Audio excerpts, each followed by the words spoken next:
Seekers kembali berjumpa bersama saya, Denny Darko. Tidak ada yang namanya misteri. Yang ada adalah tanda-tanda yang kita semua coba untuk mengerti. Ada yang menanyakan kepada saya, kapan sih coronavirus atau COVID-19 ini segera berlalunya itu kapan? Di ramalan sebelumnya yang saya mengutip dari Michael Levitt, seorang peraih Nobel, bahwa sebenarnya pertengahan April menuju ke Mei ini semuanya akan mereda. Betul sekali akan mereda, tapi ternyata kenyataannya berbicara sedikit berbeda.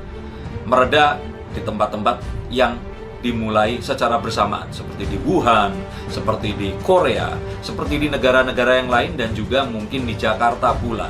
Tetapi saat orang ini berpindah, sebenarnya trennya pun berpindah. Di tempat itu baru mulai seperti beberapa bulan yang lalu.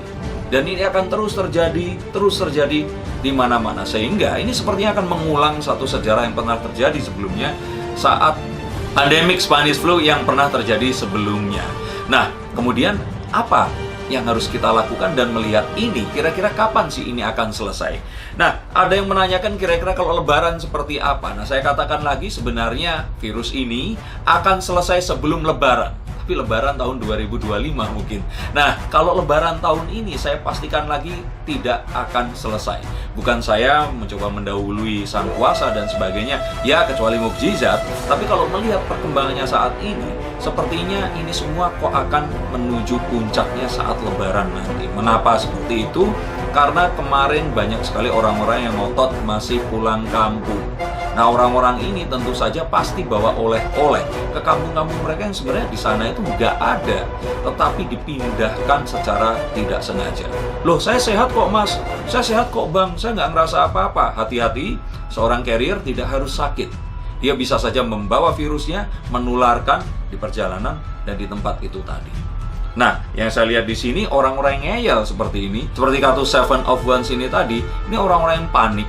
Mereka terus kemudian melakukan sesuatu yang mereka pertahankan di mindset mereka ini benar, padahal belum tentu hal itu benar. Perlu diketahui poin pertama bahwa virus ini tidak terjadi serempak, karena ini perlu delivery dari orang-orang untuk menyebarkan virus ini tadi.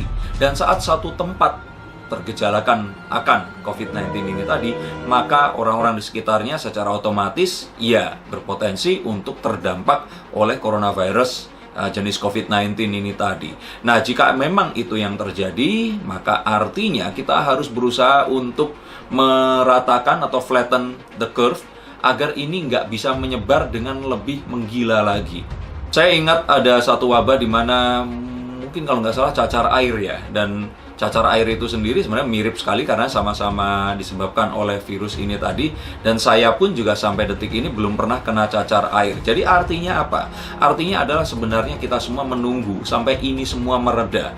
Sampai semua mungkin orang-orang sebagian besar terjangkiti, tapi mereka akan sembuh.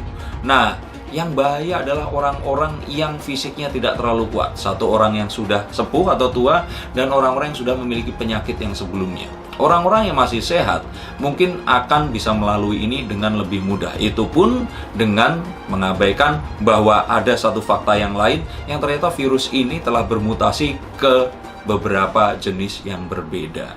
Nah, yang dilihat ini artinya bahwa orang-orang ngeyel inilah yang sebenarnya membuat sampai lebaran nanti ini virus ini masih akan ngetren, masih akan dibawa ke pelosok Indonesia dan di seluruh dunia. Nah, tapi jangan khawatir karena sebenarnya saat ini pun sudah mulai ditemukan sebuah cara yang saya tidak tahu ini alternatif atau mungkin ini merupakan satu cara lain selain untuk ditemukannya vaksin itu tadi, yaitu menggunakan plasma darah dari orang-orang yang pernah terjangkit dan kemudian sembuh. Nah, semoga ini juga menjadi sebuah terobosan baru, sebuah harapan baru, satu pedang yang muncul yang akan membawa cercah harapan kepada kita semua, dan semoga kita semua akan bisa diberikan satu manfaat dari itu tadi.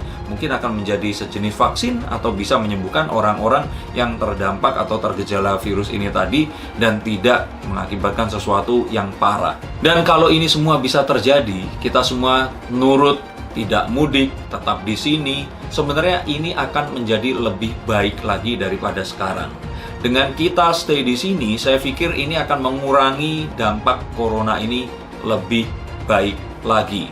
Nah, yang kita lihat kemarin dan saya ramalkan bahwa gelombang kedua itu akan mengalami puncak saat Lebaran nanti, itu harusnya itu bisa dicegah dengan kita menuruti himbauan dari pemerintah dan tidak melanggar larangan untuk pergi mudik saat nanti mendekati suasana Lebaran tahun 2020 ini tadi. Nah, dan hanya dengan itu kita akan melihat bahwa ini semua akan menuju kepada akhir, dan semoga menuju akhir tahun nanti ini semua akan bisa selesai dan kita bisa keluar lagi dari rumah kita, berkegiatan lagi, walaupun mungkin kegiatannya mungkin nggak senormal dulu lagi. Demikian, ini adalah jawaban saya untuk orang yang masih nanya apakah Lebaran nanti kita masih harus berkutat dengan ini. Ya, sayangnya iya. Dan kemarin pun juga sudah diramalkan bahwa waktu Lebaran pun kita masih harus Lebaran bersama COVID-19. Nanti pun Lebaran bersama COVID-19. Dan mungkin setelah ini orang akan bertanya, apakah nanti Natal dan Tahun Baruan bersama COVID-19? Kalau kalian bertanya, firasat saya sih iya. Tapi mungkin nggak akan separah sekarang. Dan semoga saat itu nanti kita sudah bisa menemukan beberapa obat yang akan membuat kita lebih kuat imun atau antibodinya untuk menyerang apapun yang masuk ke dalam kita. Nah, semoga video ini memberi secercah harapan terhadap apapun yang saat ini kita alami, dan jangan lelah berbagi asa dan harapan. Semoga ini menjadi sebuah motivasi untuk kita bisa bertahan hingga pandemik ini usai. Saya Denny Darko, terima kasih dan sampai jumpa.